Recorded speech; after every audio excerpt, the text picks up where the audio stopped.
जय श्री कृष्ण बंधुओं। आज हम सुनेंगे माघ मास में सुने जाने वाली 15वें अध्याय की कहानी। दत्तात्रेय जी कहने लगे कि हे राजन, प्रजापति ने पापों के नाश के लिए प्रयाग तीर्थ की रचना की। सफेद और काली के जल की धारा में स्नान का महात्म भली प्रकार सुनो।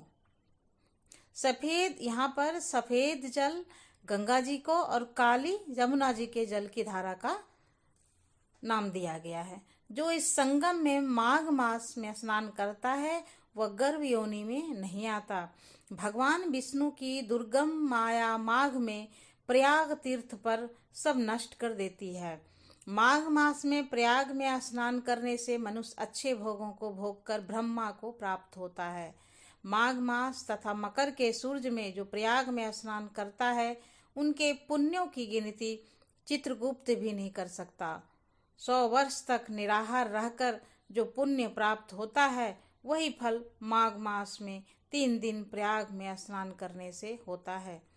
जो फल 100 वर्ष तक योगाभ्यास करने से मिलता है, जैसे सर्प पुरानी केचुलई को छोड़कर नया रूप ग्रहण कर लेता है, वैसे ही माघ मास में स्नान करने से मनुष्य पापों को छोड़कर स्वर्ग को प्राप्त होता है।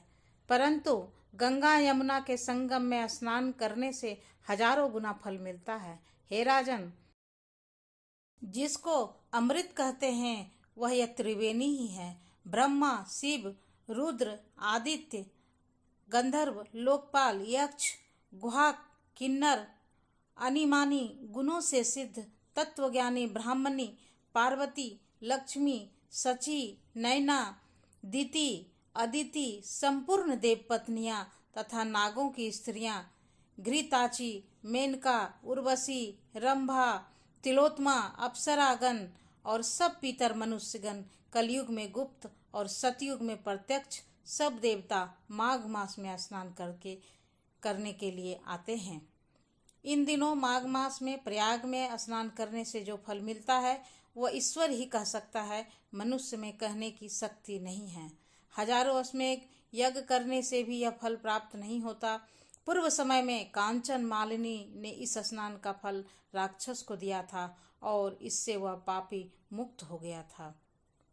माघ मास की 15वां अध्याय की कहानी समाप्त हुई। आगे और भी कथा कहानी सुनने के लिए हमारे चैनल को सब्सक्राइब कर लें, बेल आइकन को प्रेस कर लें और आने वाली वीडियो की नोटिफिकेशन आपको मिलती रहेगी। Thanks for watching.